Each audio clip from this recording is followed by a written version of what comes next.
Hi అండి. నమస్తే. Welcome to బిందు విందు కిచెన్. ఈరోజు ఈ వీడియోలో నేను క్విక్గా టేస్టీగా చికెన్ కర్రీని అది ప్రెషర్ కుక్కర్లో ఎలా ప్రిపేర్ చేసుకోవాలో చూపిస్తానండి. వంట రాని వాళ్ళు కూడా చాలా ఈజీగా చేసేయచ్చు.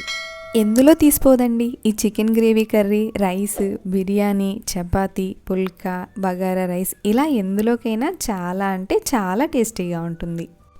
ఒక్కసారి ఇలా చేసి చూడండి, మళ్ళీ మళ్ళీ ఇలానే చేస్తారు.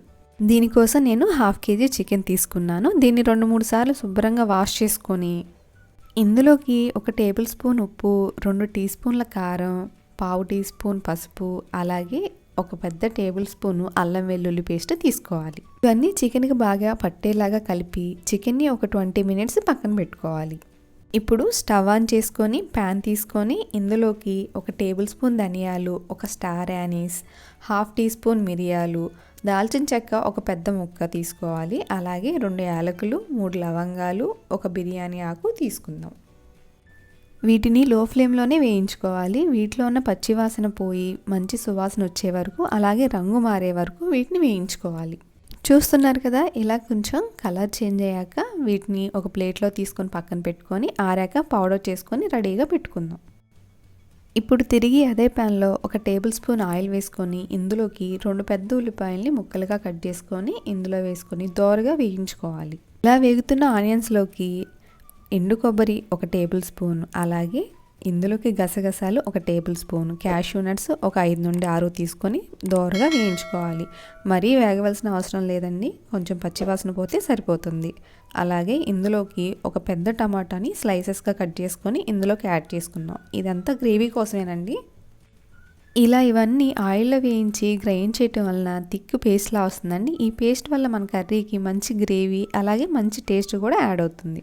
టమాటా ముక్క కూడా మెత్తబడిందండి. ఇప్పుడు వీటిని పక్కగా తీసుకొని గ్రైండ్ చేసుకొని పక్కన పెట్టుకుందాం. ఇప్పుడు కుక్కర్ గిన్నె తీసుకొని ఇందులోకి 2 టేబుల్ స్పూన్ల ఆయిల్, 2 బిర్యానీ ఆకులు, అలాగే 1 టేబుల్ స్పూన్ షాహీ జీరా తీసుకొని వీటిని దోరగా వేయించుకోవాలి. ఇలా వేగుతున్న వీటిలోకి ముందుగా మనం గ్రైండ్ చేసి పెట్టుకున్న ఆనియన్స్, టమాటో, ఎండు కొబ్బరి, గసగసాలు, క్యాష్యూ నట్స్ ఫ్రై చేసి పెట్టుకున్నాం కదండి, వాటన్నిటిని పేస్ట్ చేసుకొని ఆ పేస్ట్ ఇందులో వేసుకొని బాగా ఫ్రై చేసుకోవాలి. ఇందులోకి 1/2 టీ స్పూన్ పసుపు వేసుకొని ఒక 2 నిమిషాలు బాగా ఫ్రై అవనివ్వాలి. ఇందులోకి 2 రెమ్మల కరివేపాకు, 4 పచ్చిమిర్చి ఇందులోకి యాడ్ చేసుకొని బాగా ఫ్రై చేసుకోవాలి. ఇలా ఆయిల్లో ఫ్రై అవుతున్న ఈ పేస్ట్ రంగు మారి ఆయిల్ సపరేట్ అయ్యేంత వరకు వేయించుకోవాలి. ఇప్పుడు చూపిస్తున్నాను చూడండి, ఇలా ఆయిల్ అనేది సపరేట్ అయిపోవాలి. ఇప్పుడు ఇందులోకి మనం ముందుగా మ్యారినేట్ చేసి పెట్టుకున్న చికెన్ని యాడ్ చేసుకోవాలి. అలాగే మనం ముందుగా ఫ్రై చేసి పెట్టుకున్న పౌడర్ ఉంది కదండి, ఆ పౌడర్ను కూడా ఇందులో యాడ్ చేసుకోవాలి. ఇందులోకి 2 టేబుల్ స్పూన్ల కొత్తిమీర కూడా యాడ్ చేసుకోవాలి. ఇలా పౌడర్ అంతా వీటికి పట్టేటట్లుగా బాగా కలుపుకోవాలి. పైనుండి కిందకి ఇలా బాగా కలుపుతూ మసాలా మొత్తాన్ని చికెన్ పీసెస్కి బాగా పట్టించాలి. మీరు కానీ ఫస్ట్ టైం నా ఛానల్ చూస్తున్నట్లయితే ప్లీజ్ బిందు విందు కిచెన్ని సబ్స్క్రైబ్ చేసుకోండి. అలాగే పక్కనే ఉన్న బెల్ ఐకాన్ ప్రెస్ చేసి ఆల్లో పెట్టుకోండి. అలా పెట్టుకోవడం వల్ల నేను పెట్టే వీడియో నోటిఫికేషన్స్ మీ వరకు వస్తాయి. 5 మినిట్స్ పాటు మూత పెట్టుకుంటూ మధ్య మధ్యలో కలుపుకుంటూ చికెన్ని బాగా మగ్గించుకోవాలి. ఇలా బాగా మగ్గుతున్న ఈ చికెన్లోకి 1 కప్పు వరకు వాటర్ తీసుకుంటున్నాను అండి. 1 కప్పు వాటర్ అయితే నేను తీసుకున్న 1/2 kg చికెన్కి సరిపోతుంది. వాటర్ పోసాక ఇలా బాగా కలుపుకొని కుక్కర్ మూత పెట్టి హై ఫ్లేమ్లో 3 విజిల్స్ వచ్చే వరకు ఉడికించుకోవాలి. 3 విజిల్స్ వచ్చాక స్టవ్ ఆఫ్ చేసి ఆవిరంతా దానంతట అదే పోయేంత వరకు వదిలేయాలి. ఇలా హై ఫ్లేమ్లో పెట్టి ఉడికించడం వల్ల ముక్క చెదిరిపోకుండా ఉంటుందండి. తిరిగి మళ్ళీ స్టవ్ ఆన్ చేసుకొని ఈ చికెన్ని ఇంకాసేపు ఉడికించుకోవాలి. చికెన్ పీస్ అనేది చూడండి ఎంత బాగా ఉడికిపోయిందో. ఈ స్టేజ్లో ఒకసారి ఉప్పు అనేది చెక్ చేసుకోవాలండి.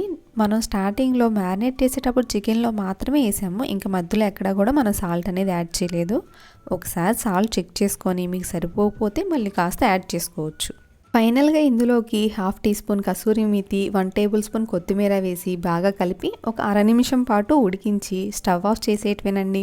అంతేనండి, ప్రెషర్ కుక్కర్లో మన చికెన్ గ్రేవీ కర్రీ రెడీ అయిపోయింది. ఇంకో ట్రై చేసి మీకు ఎలా వచ్చిందో నాతో కామెంట్ సెక్షన్లో షేర్ చేసుకోవడం అస్సలు మర్చిపోకండి. ఈ వీడియో మీకు నచ్చినట్లయితే లైక్ చేయండి, ఫ్రెండ్స్ అండ్ రిలేటివ్స్కి షేర్ చేయండి. అలాగే బిందు విందు కిచెన్ని సబ్స్క్రైబ్ చేసుకొని పక్కనే ఉన్న గంట సింబల్ ప్రెస్ చేయడం అస్సలు మర్చిపోకండి. Thank you for watching.